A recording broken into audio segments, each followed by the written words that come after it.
2장은 조금 시각을 넓게 해가지고 제3세계와 한국의 근대화가 어떠한 관련이 있느냐. 다시 말하면 한국이 한국으로서 존재한 것이 아니라 제3세계와 연결됐으니까 이 당시에 제3세계와 한국의 근대화를 전반적으로 한번 살펴보자. 그것이 한국의 근대화를 돕는데, 이해하는데 도움이 되지 않겠냐, 이런 뜻입니다. 1인당 소득의 증가로 정의되는 경제성장, 근대 부문의 확장 및 전통 부분의 위축. 네. 이건 뭐냐면 결국 경제성장이라는 것은 앞에서도 얘기를 했지만 1인당 소득의 증가로 정의된다. 다시 말하면 1인당 소득의 증가는 increase in per capita income.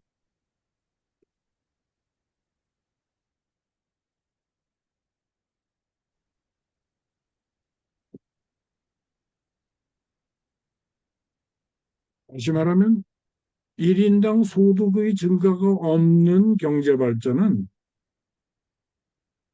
그거는 경제 성장이 아니다. 라고 얘기할 수가 있는 거죠. 근대 부문,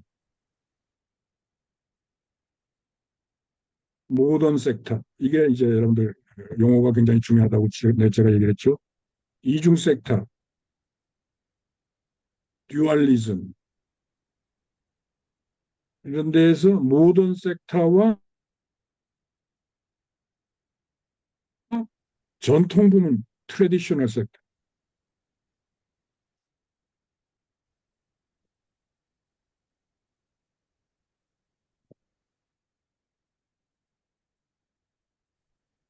네, 오늘날 울란바토르를 해도 전통 부문의 시장이라든가 전통 시장이 있고 가옥도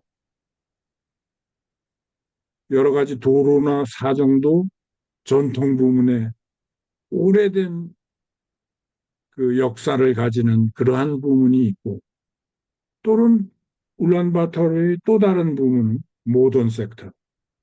굉장히 하이라이즈 빌딩이 있고 뭐 호텔이 들어서고 그런 모던 섹터와 트레디셔널 섹터로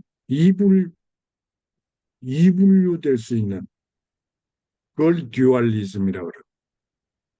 그것을 여러분들 이 듀얼리즘, 이중구조.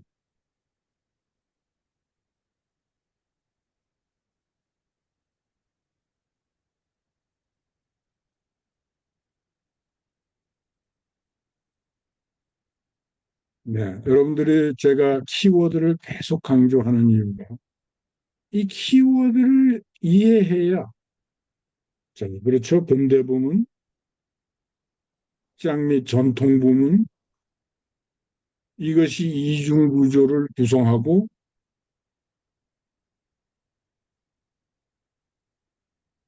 전통 부문이 위축될 수가 있다. 그렇죠. 그러니까 여러분들이 이 단어들이 중요한 거죠. 모던 섹터, 아주 근대 부문, 트레디셔널 섹터, 아직도 잠존하는 남아있는 옛날의 구조, 생활 습관, 생활의 근거지 이런 것들이 전통 부문, 트레디셔널 섹터. 이것이 함께 존재하는 그거를 이중구조, 듀얼리즘이라고. 네. 여러분들 항상 제가 이 키워드를 굉장히 중시하죠. 왜냐하면 키워드를 이해를 해야 우리가 디스커션하는 토의 내용을 이해하는 것이죠. 키워드를 이해를 못하면은 우리가 디스커션하는 이해하고자 하는 논의하고자 하는 부분을 모르지. 도시화로 산출 및 고용 구조의 변화가 되고 문맹률이 감소하고 문맹률을 우리가 뭐라고 번역을 했죠? 일리터러시를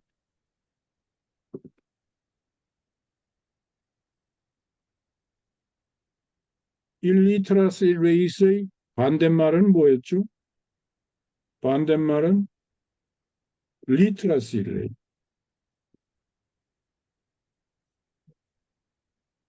그걸 어떻게 번역을 했죠? 문명률이라고 그랬죠. 이거 다 우리가 지난 시간에 배운 개념들입니다. 여러분들이 지난 시간 것을 복습했으면은 제가 지금 이걸 리피트할 필요가 없죠. 네. 그리고 그 결과 산업화 통신수단 발달 및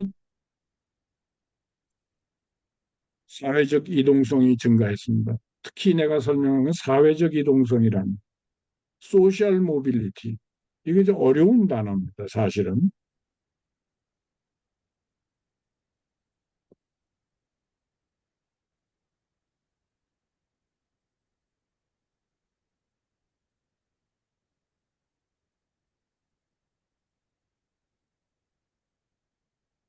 이거는 다른 개념입니다. 무엇과 지역적 이동성.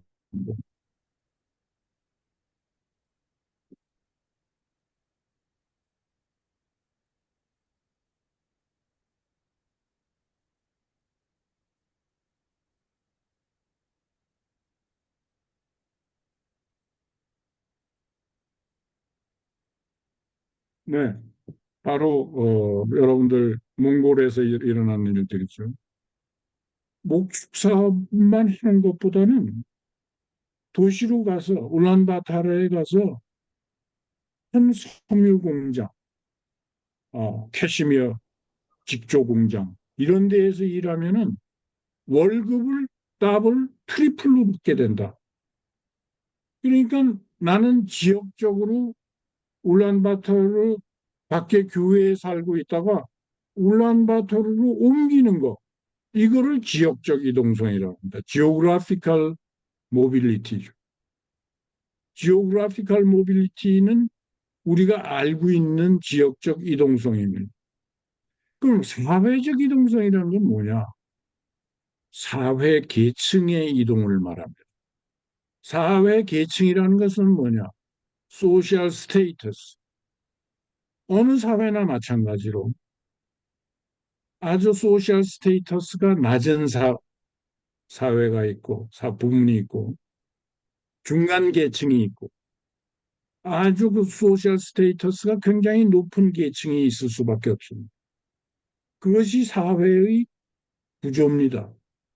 사회적 이동성은 뭐냐면, 전에는 굉장히 보잘것없는 소셜 스테이터스를 가지고 있는 집안이었는데, 이 집안이 근대 부문에서 일하기 시작해가지고 많은 소득을 벌어들여서 집도 생기고 토지도 생기고 건물도 생기고 부자가 됐습니다.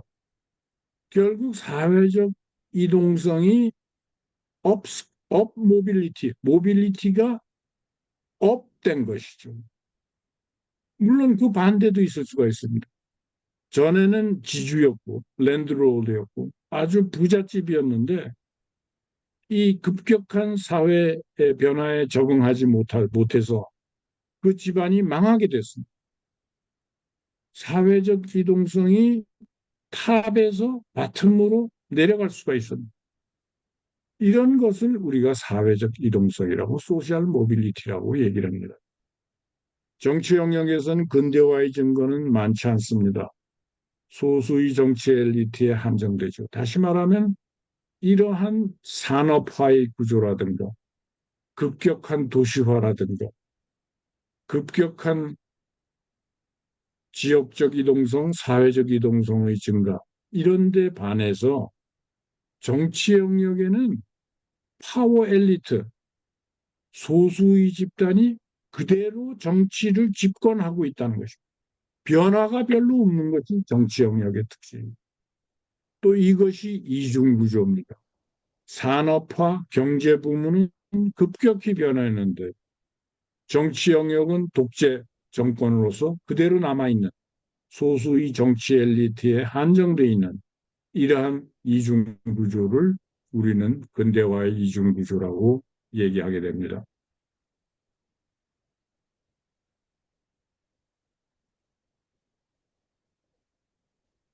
제3세계와 한국의 근대화, 여기에서 1인당 소득의 증가로 정의되는 경제 성장. 네, 이것을 우리가 말로만 정의할 게 아니라 한 수식으로서 정의를 해보자. 자, 여기서 YT라는 것은 산출. 그 작년에 100억 불이라는 농산물, 공산물이 몽골에서 산출이 됐다. 그럼 그 100억 불은 반드시 소득으로 돌아가게 되어 있습니다. 노동소득이나 자본소득. 그걸 우리가 익소션 프린시플이라고 그러는데요. 그러니까 소진 원칙. 그러니까 어떻게 우리가 산출이 됐던 GDP는 내셔널 인컴하고 같아지는 것이. 다 소진돼야 되는 것이. 소득으로 돌아가야 되는 것이. 우리가 인구를 NT라고 정의를 하고 이거는 노테이션이죠. 그러면 산출을 인구로 나눈 거를 1인당 산출 혹은 1인당 소득이라고 얘기할 수 있습니다. 가령 100만 불어치를 산출을 했다면은 1만 명이 있는 타운에서 100만 불어치를 산출했다면 1인당 소득은 100불이 되는 것입니다. 그렇죠? 그래서 여기서 중요한 산식이 있는데요. 우리가 YT 나누기 N을 로그를 취하면 로가리즘, 이건 자연대수라고 생각하면 되는데 로그를 취하면은 이 로그 법칙에 의해서 로그 산술 법칙에 의해서 아마 여러분들 이거 다 대학 수학에서 기초 수학에서 1학년, 2학년 때 배웠을 겁니다. 로그 YT 나누기 NT는 로그 YT 마이너스 로그 NT와 같습니다. 다시 말하면 디비전 룰은 마이너스 디덕션 룰로 바뀌게 되죠. 양편 로그를 취하면. 그러니까 로그 A 나누기 B는 로그 A 마이너스 로그 B 이 룰을 사용하는 것입니다. 그러면 우리가 어떤 식을 산출을 할 수가 있냐면 이것은 로그 YT의 증가분이 이에 대해서 얼마만큼 증가하느냐 하는 겁니다.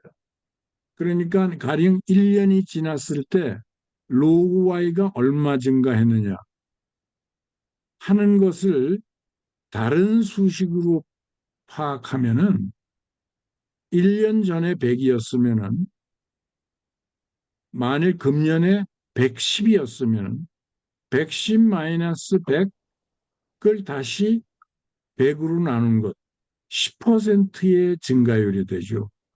다시 말하면 로그 YT에다가 데리바티브를 구한다고 그러는데 우리가 디퍼런시에이션을 구하면은 로그 YT는 YT의 증가율이 되는 것입니다. 네, 이게 조금 어려운 수식입니다만은 여러분들 칼리지 매스매틱스에서 다 배울 수 있는 거고 이미 배운 것인지도 모르겠습니다. 그래서 이 여기 식을 보시면은 1인당 소득이죠. YT 나누기 NT의 증가율은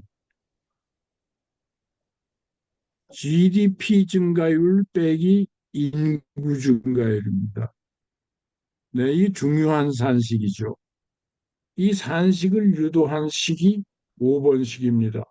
4번과 5번식을 결합해서 이 식을 유도를 했습니다. 이 식의 의미는 뭐냐면 1인당 소득 증가율은 GDP 증가율, 그 나라의 소득 증가율에서 인구 증가율을 빼준 값이 됩니다. 가령 1900년에서부터 2020년까지 몽골이 1인당 소득 증가율이 2%씩이었다면 그거를 분해하면은 몽골의 GDP가 이 기간, 그러니까 한 30년 동안 3%로 증가하고 인구 증가율이 1%를 뺀 것이 1인당 소득의 증가율이죠.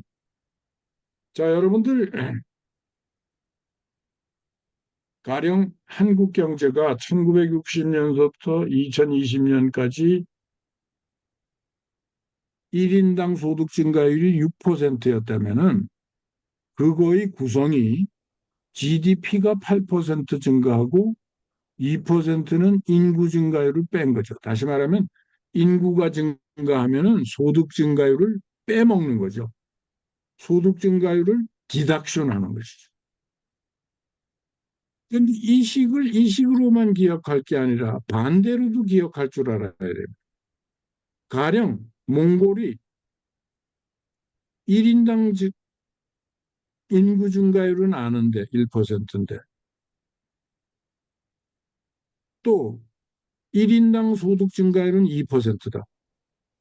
그럼 몽골의 GDP 증가율을 알 수가 있을까요? 네. 2%에다 1%를 더한 3%가 되죠. 이거는 일종의 아이덴티티가 된다는 거죠. 다시 말하면 1인당 소득 증가율에서 인구 증가율을 빼면은 소득 증가율이 나오고 1인당 소득 증가율에서 소득 증가율을 빼면은 인구 증가율이 나오고 그렇죠? 뭐 소득 증가율에서 1인당 소득 증가율을 빼면 인구 증가율이 나오고 이것이 일종의 아이덴티티니까 이 아이덴티티에서 두 숫자를 알면은 다른 한 숫자를 풀 수 있어야 됩니다. 이거는 여러분들 반드시 중간고사에 나오는 겁니다. 어느 경제가 가령 GDP가 8%씩 증가했다. 인구 증가율은 3%였다. 그러면 1인당 증가율은 얼마였느냐? 8%에서 3%를 뺀 5%가 되는 것입니다. 아시겠죠?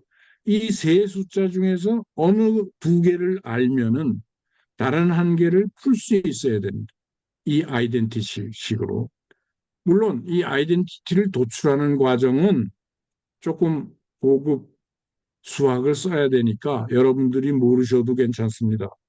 다만 이 아이덴티티는 기억을 해야 되겠죠. 항등식은.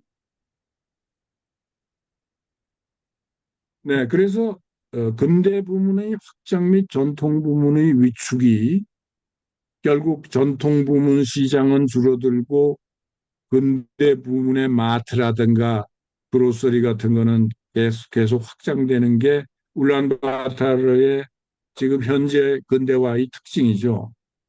도시화, 산출 및 고용 구조의 변화, 문맹률의 감소, 문명률의 증가, 국내 소비를 위한 생산 감소.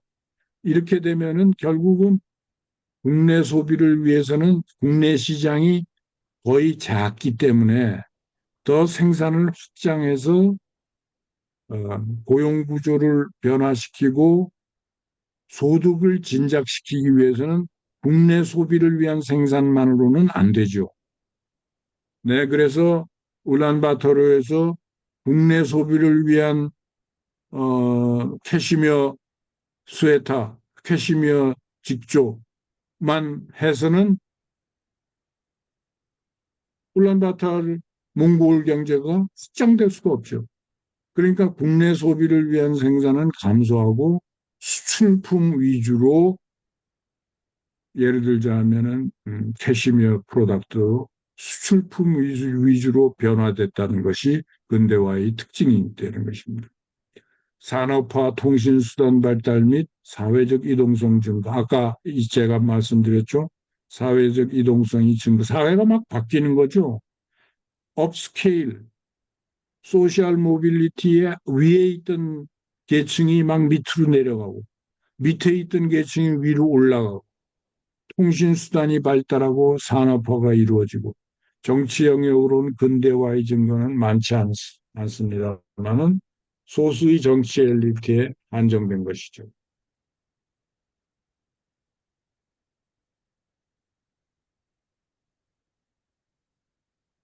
그래서 경제 성장은 대단히 근대적인 것이다. 근대적이란 단어는 뭐냐? 경제 성장은 대단히 어, 모더나이징, 근대적.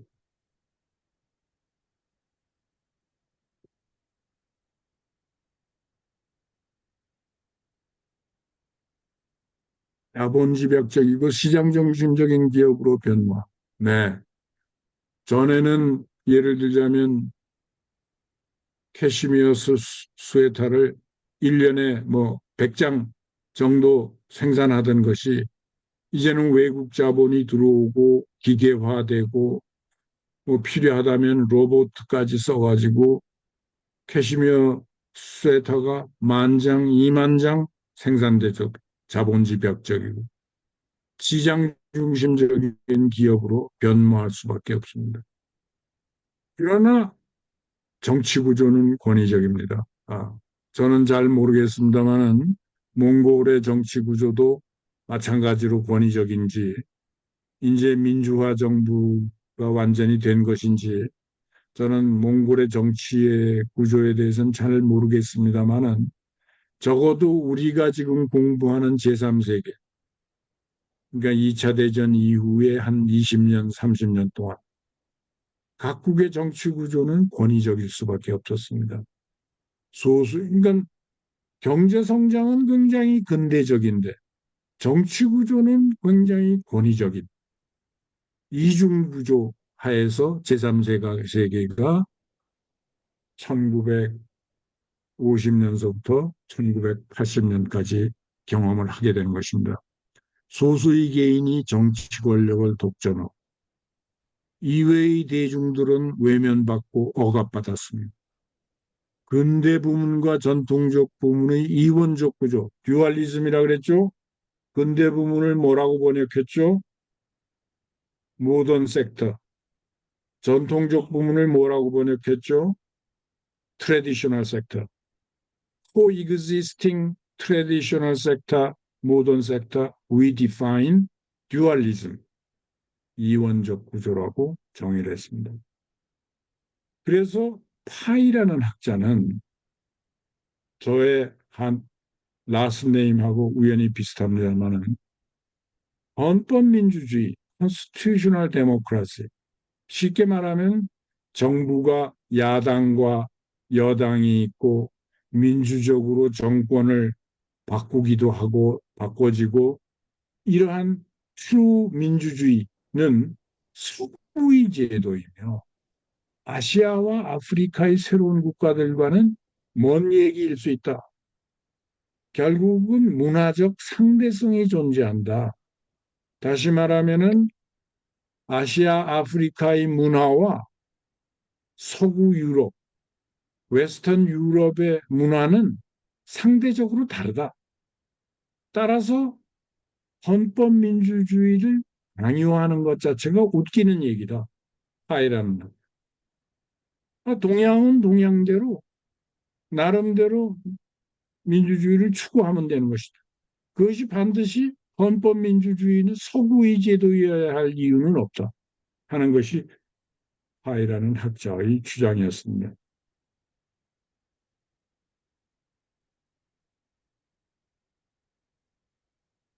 네, 서구에서 민주주의 제도는 국가와 시민 사이의 중간 단계인 강력한 사회 집단에 의해 형성됐지만 이 사회 집단의 예를 제가 든다면 교회라든가 노동 조합이라든가 그다음에 소비자 인권 집단이라든가 그러나 이러한 것이 대부분의 제3세계 국가에서는 이러한 사회 집단이 없다는 거죠. 그러니까 사회 집단이 없는 상태에서는 민주주의가 제대로 형성되기가 어렵다는 것을 의미하는 식민지 정권의 독재적인 권위주의는 국내 엘리트의 덜 권위적인 지위는 피통치자들의 지지에 의해서가 아니라 단일 민족 국가에서 공유되는 이해관계의 정체성을 근거로 한다. 좀 어려운 얘기입니다만은 지금 예를 들자면은 어떠한 정권의 국내 엘리트의 덜 권위적인 지위는 그러니까 보통 외국으로부터 온 엘리트가 훨씬 권위적인 지위를 갖게 되는데 그것은 피통치자들의 지지에 의해서가 아니라 단일 민족 국가에서 공유되는 이해관계의 정체성을 근거로 한다. 이건 뭐냐면 일종의 민족주의에 의해서 국내 엘리트들의 권위적인 지위를 보장해주고 도와준다는 것이죠. 이 민족주의가 결국은 이해관계의 정체성을 어, 근거로 되기 때문에 결국은 식민지적 정권의 독재적인 권위는 결국은 민족주의에 의해서 공유되는 것이다 하는 것을 얘기해주고 있습니다. 민족주의는 제3세계에서 사회를 통합하고 현존하는 정권을 지원하는 역할을 합니다. 몽골의 경우에는 민족주의가 이러한 역할을 했습니까? 네, 제가 몽골의 정치 사정이라든가 역사를 꿰뚫고 잘 알지 못하기 때문에 뭐라고 코멘트를 할 수는 없습니다만은 민족주의도 큰 역할을 한 것으로 알고 있습니다. 몽골의 통합, 몽골의 모더나이제이션에 큰 역할을 했던 것을 알고 있습니다. 사회를 통합하고 현존하는 정권을 지원하는 역할을 했을 가능성이 있습니다. 많은 군사 정권들이 있었고 이란과 한국의 경우에는 민간인 통제하에 있지만 강한 군사력을 가지게. 다시 말하면 이거는 밀리터리 가버먼트는 아니지만은 다시 말하면은 군인이 정치를 하는 건 아니었지만 사실상 군인이 정치를 지배하는, 통제하는 그러한 역할을 가졌다는 것이죠. 선진국에서 개발도상국 국가들로의 군비 지출이 증가. 다시 말하면 개발도상국들이 자기네 정권을 유지하기 위해서 군비 지출을 계속 증가시켰습니다. 선진국보다도 더 군비를 지출을 증가시켰습니다. 1965년 이후 억압적인 관행, 오더리 대리한 룰이죠. 의 증가가 있고 체제 안정을 위한 효과적인 수단이 됐습니다. 다시 말하면 1965년 이후 많은 제3세계가 독재 정권으로 회귀하고 그것은 체제 안정을 위한 효과적인 수단이었기 때문에 오도리테리안 룰, 다시 말하면 억압적인 관행, 예, 네, 권위주의적 관행, 네, 억압적인 관행은 좋은 번역이 아닌데 제가 좀 더 고치자면 권위주의적.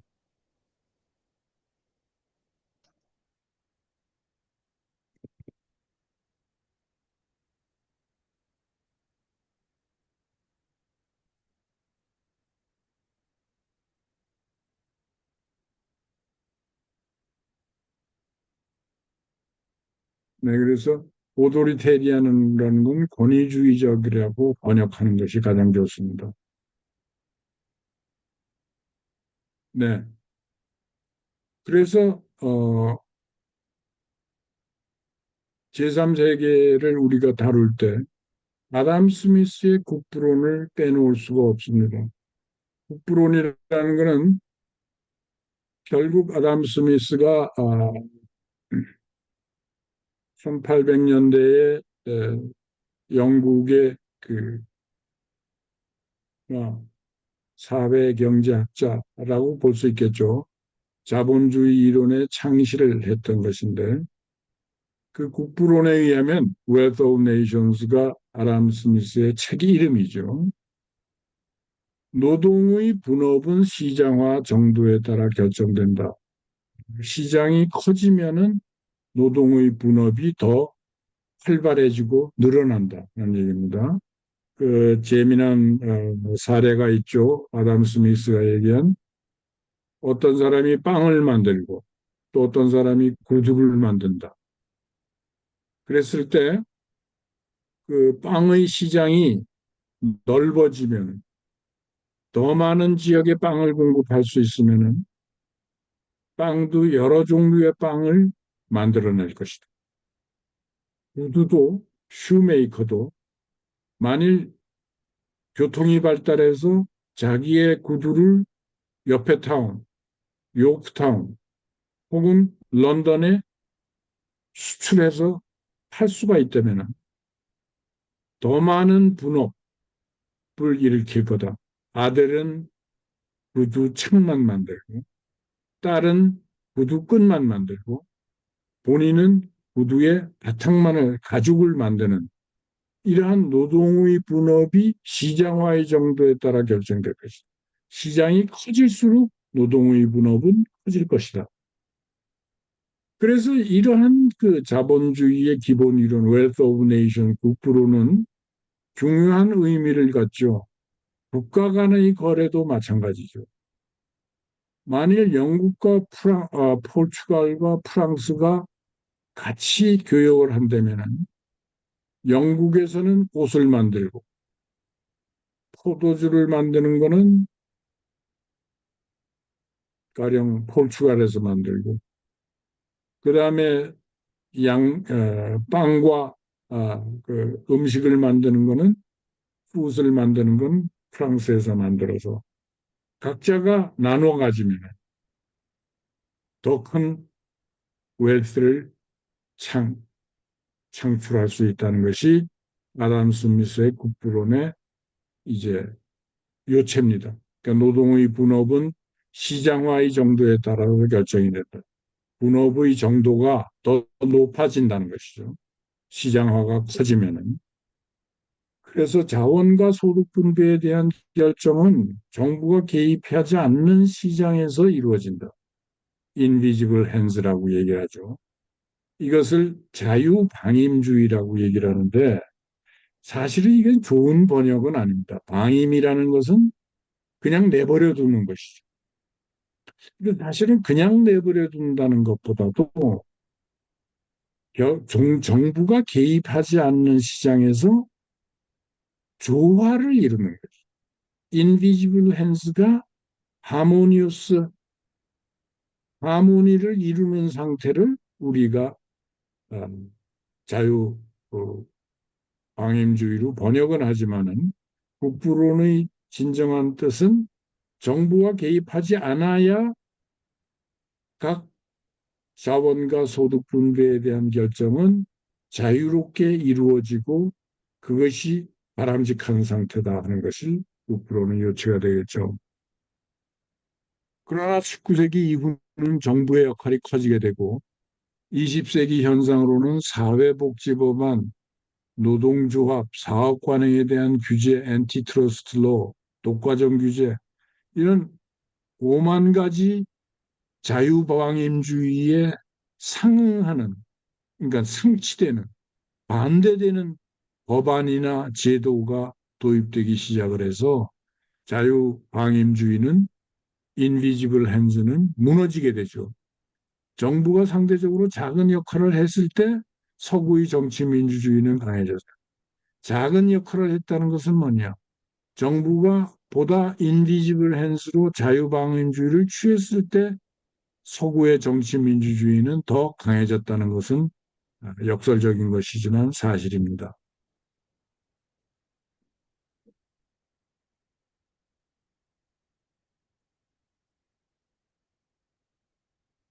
네, 그래서 어, 우리는 혼합된 경제, 믹스드 이코노미를 생각할 수가 있고요.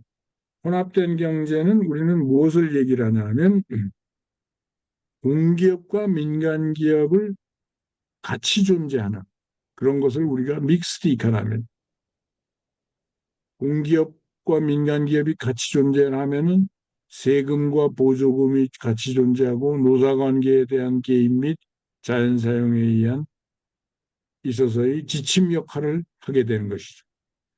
그러니까 혼합된 경제는 인비지블 핸드에 의한 다시 말하면 자유방임주의와는 반대되는 그러한 경제 구조를 얘기를 하는 것이죠.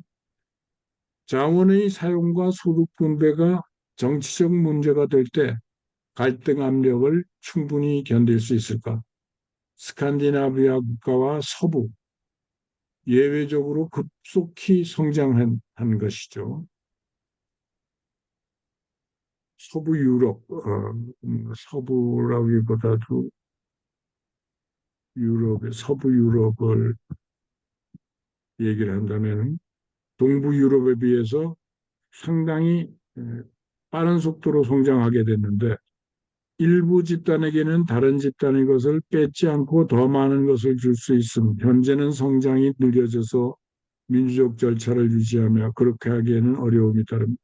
다시 말하면 서부 유럽이나 스칸디나비아 국가가 더 빨리 발전할 수 있었던 것은 다른 집단에서 텍스를 받아가지고 그것이 부족한 집단에게 나눠줄 수 있는 그런 여유를 가졌기 때문에 성장을 할 수가 있었다. 아직 정치민주주의를 지닌 사회주의 구조는 없다.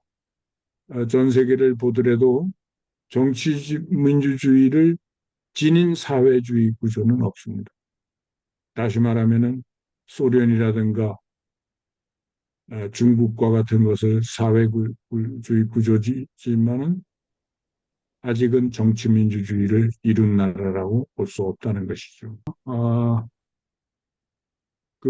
그래서 혼합된 경제를 우리가 믹스드 이코노미를 공기업과 민간 기업이 같이 존재하는 뭐 오늘날 여러분들이 보는 울란바토르 몽골의 경제가 전형적인 믹스드 이코노미라고 볼 수 있겠죠. 공기업도 있고 민간 기업도 같이 존재하는 게. 그러나 정치민주주의를 지닌 사회주의 구조는 없다. 아직은 사회주의 구조를 가진 나라에서는 정치민주주의를 충분히 이행하고 있지 못하다는 것이 적어도 이 책의 저자들의 견해입니다. 그래서 서유럽의 민주주의와 간섭은 새로운 국가나 라틴 아메리카와 매우 다릅니다. 그 요구사항을 보면 공기업의 확대, 장기간의 자원 사용 계획, 최저임금, 연금 및 기타 모든 복지 혜택이 충족시키지 못하고 전복되거나 억압되는 것입니다. 1945년 이후 제3세계에서 125차례나 군사 쿠데타가 일어났습니다. 새로운 정부는 잠재적인 반대파를 억압하게 서양의 안정과는 다른 정치적 안정성을 가집니다. 그거는 말하자면 힘과 군사력에 의해서 안정성을 보장하는 것이죠. 그러나 서양의 안정과는 다른 것이죠. 권위주의 정권, 오토리테리안 레지임인 가나와 인도네시아, 브라질, 한국, 대만이 다 권위주의 정권 하에 있었다고 평가할 수가 있다는 것입니다.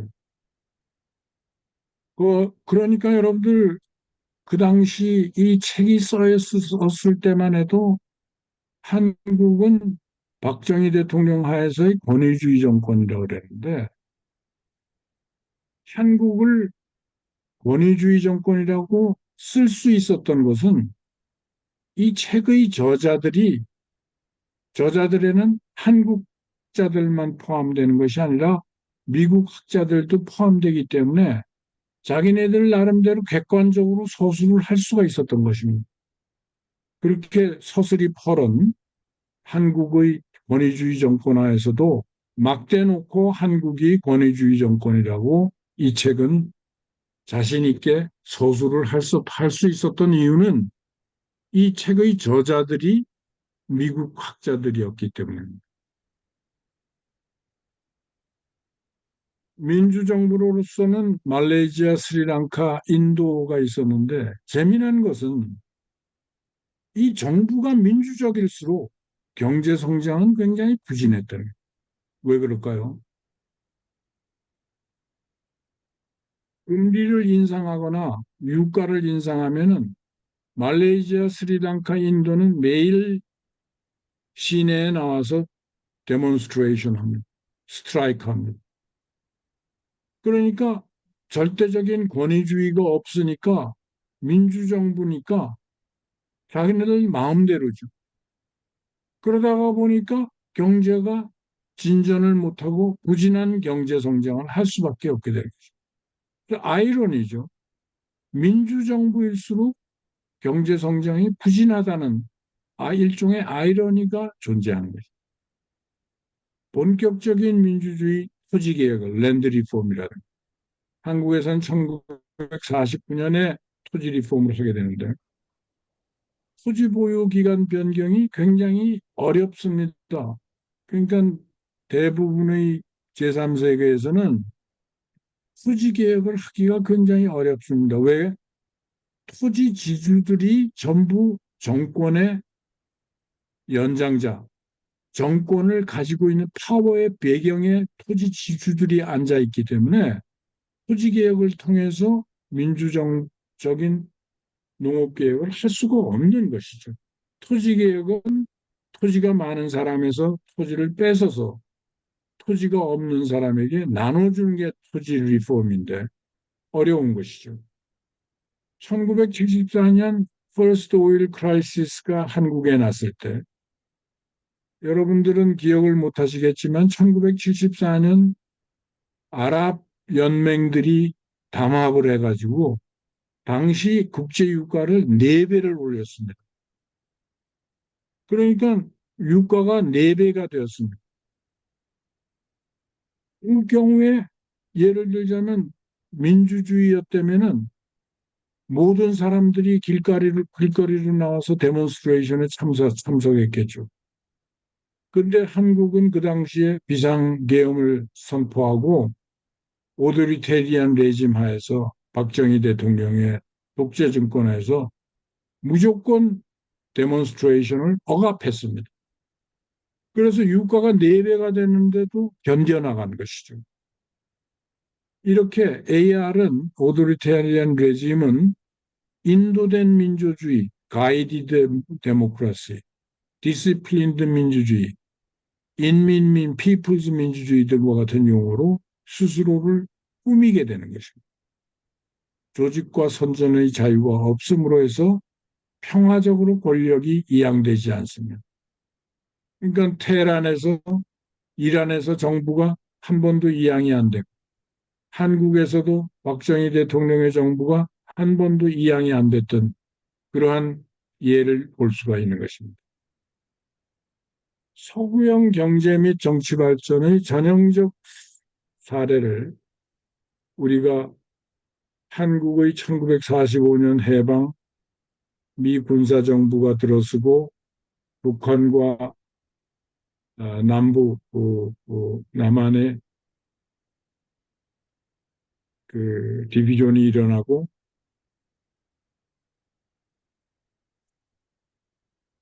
한국전쟁이 일어나고 4분의 1의 국부가 파괴되고 100만 명이 사망하는 데비스테이팅 처참한 전쟁이 있었고 1953년, 62년에 미국의 군사 및 경제 지원으로 경제가 회복됐다는 스토리를 우리가 반추해 볼 수가 있습니다. 1963년에서 76년 사이에 GDP는 연평균 한 10%의 고도 성장을 이룩하게 됩니다. 미라클이 되는 거죠. 미라클 라이크 이카노미.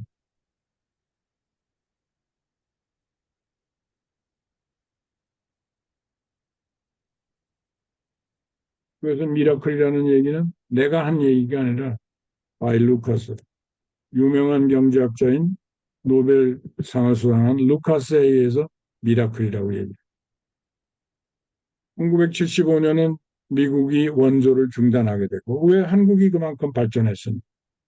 급속한 성장으로 사회경제적 근대화가 잘 진행됐습니다. 그러나 정치 발전은 큰 진전이 없었습니다. 오히려 후퇴했습니다. 1945년과 46년 사이에 7만 명의 일본인 관리자가 남았습니다. 그렇다가 결국은 이제 한국을 떠나게 되죠. 카이로에서 열리는 트라이파워 컨퍼런스에서는 한국의 신탁 통치가 결정이 됐고 지난 시간에 얘기한 대로 총선은 1948년 5월 10일 남한 측에서만 열렸고 이승만 대통령은 7월 12, 20일 국회에서 첫 정식 대통령으로 선출되었습니다.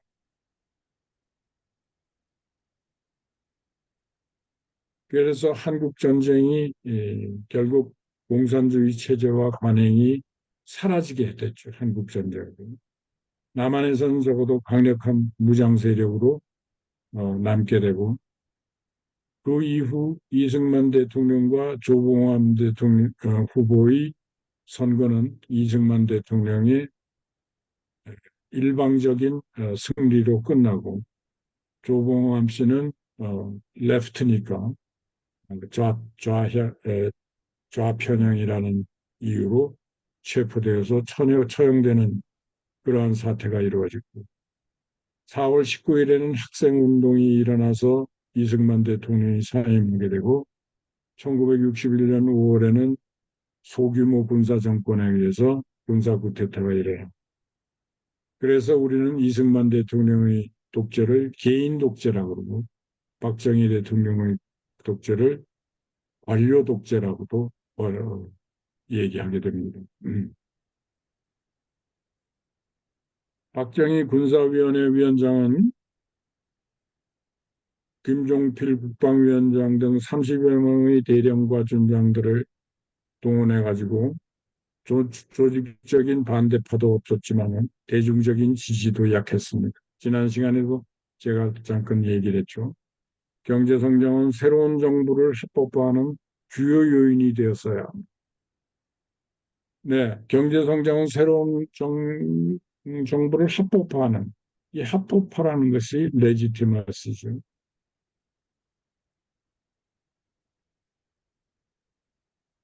레지티머시를 회복하는 데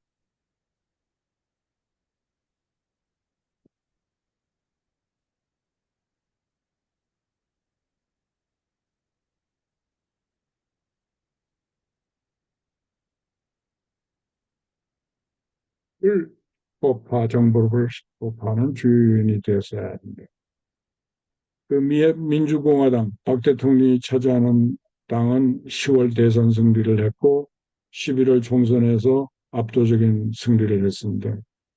1962년부터 62년의 첫 5개년 계획이 실시됐고 1963년과 66년의 안정화 계획은 미국 정부의 지원을 조건으로 하였습니다.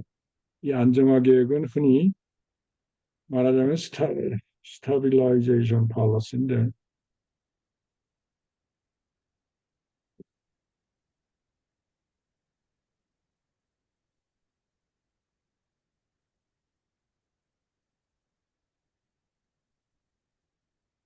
그러니까 미국 정부는 계속적으로 한국 정부에게 스타빌라이제이션 팔러시는 무엇이냐면 인플레이션 컨트롤,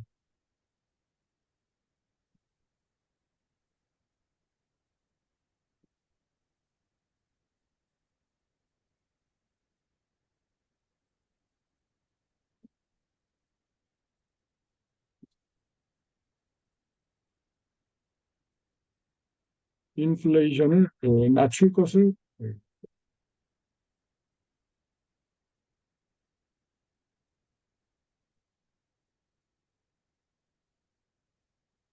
왜냐하면 아무리 원조를 하더라도 인플레가 100배, 20배, 30배 올라가면은 소용이 없으니까 인플레를 낮출 것을 조건으로 미국 정부가 원조를 재개를 해줬던 것입니다.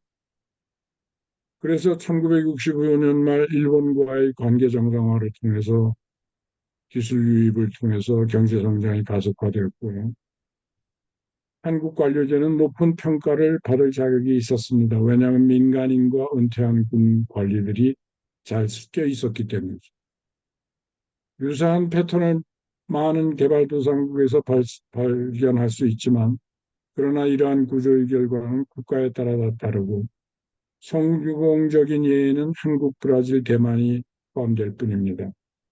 서방 국가들이 사회복지를 확대하는 동안 이들은 자원 배분에 대한 갈등이 없었고 수표 계좌 등 은행 시스템을 충분히 구현할 시간적 여유가 허용되었습니다.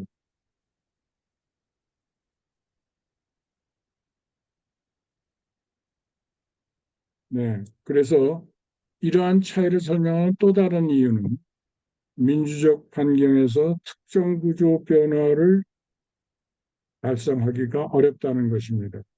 예를 들자면 일본과의 관계 정상화라든가 하룻밤새 가솔린 가격을 4배 증가시켰다는 것. 결국 군대의 영향이 관료주의 모든 마을에서 60만 명을 동원할 수가 있고 매년 퇴역 군인이 20만 명에 달하 예비역으로 18세에서 40세 사이의 남성 200만을 규율된 사회와 정치적 안전선을 지닌 경제 발전에 투입할 수가 있었다는 엄청난 군대의 영향을 한국의 경제 발전에 이용하게 되는 것이죠. 1965년 이후 정부와 EPB 간의 관계는 엘리트 권위주의적 통치를 통해서 엘리트 그룹이 정부의 발전을 유도해 나가는 것입니다. 이것은 1967년 이후에 이제 했던 것이고, 지난 시간에 잠깐 얘기를 했고, 결국 여기서 박정희 대통령이 승리를 함으로 해서 결국 박정희 체제의 영구 집권화가 이루어지게 된 것입니다. 그래서 결국 그 박 대통령은 대통령의 임기를 재량으로 하는 유신 개혁을 했고 이것이 결국에 비극의 씨앗이 돼가지고 그의 독재 정권이 1979년에 패망하게 되는 그러한 계기가 됐던 것입니다. 한국의 정치 발전은 근대화의 방향, 즉 서구의 제도 가치관 및 구조를 따르지는 않았습니다. 그러나 정부는 경제사회의 사용과 소득 분배에 전반적인 영향을 미침으로 해서 민주적인 정치적 시도가 계속 존재했음에도 불구하고 한국의 민주주의는 실패하고 있었습니다. 제3세기에서의 현대화는 정치민주주의 방향으로 인도되지 않았고 한국도 예외는 아니었습니다. 북한의 1950년 침공과 새로운 공격의 가능성, 세계에서 다섯 번째로 큰 상비군에 대한 정당화 근거가 됐고 일본과 미국은 교육의 원천이 됐지만 한국이 발전함에 따라 정치 발전과 사회 변화의 흐름이 뚜렷하게 구분됐습니다. 한국의 오토리테리안 레짐은 다른 LDC 개발도상국가와 다릅니다. 1963년 이후로 국민소득이 증가했을 뿐만 아니라 모든 국민이 이익을 보게 됐습니다. 지배 엘리트는 정치적 안정과 야당 견제라는 수단으로 경제 성장을 이용했습니다. 결국 메이슨 외 이 저자들은 1979년 10월 26일에 한국의 CIA 중앙정보부장에 의해서 박 대통령이 암살됐다고 기술하고 있습니다. 이 책에서. 서방 국가들은 근본적으로 민주적인 국가를 설립할 수 있는 기회를 전망하고 있습니다. 가능한 최선의 방식은 덜 억압적이고 훨씬 더 분권화된 체제인 전폭적인 민주주의. 네, 한국은 이 이후에 계속적으로 정치적인 변화를 겪어서 결국 전폭적인 민주주의를 향유하게 됐습니다. 그러나 북에서 계속되는 위협을 감안할 때 북한은 보다 민주적인 정권에 의한 우유부단함은 보다 강한 대처 방안을 이끌어낼 것입니다. 내부 개발이나 외부의 압력으로 인해 북쪽의 태도가 바뀔 때만 보다 관대하고 안전한 환경에서 민주화가 이루어질 것이라고 보입니다. 여러분들 놀라울 것은 이것이 1980년, 79년 말에 써졌다는 것이 이 책이 여러분들 놀랍지 않습니까? 이 책은 1980년 이후 한국 정치의 40년을 예측한 거나 마찬가지로 당시에 그 하버드 대학 교수들과 일부 한국 교수들이 지은 책이라고 생각하기에는 엄청나게 객관적인 그러한 책입니다. 그래서 여러분들 이 책을 잘 공부를 하면은 한국의 모더나이제이션에 대해서는 마스터가 될 수 있다는 것을 확신합니다.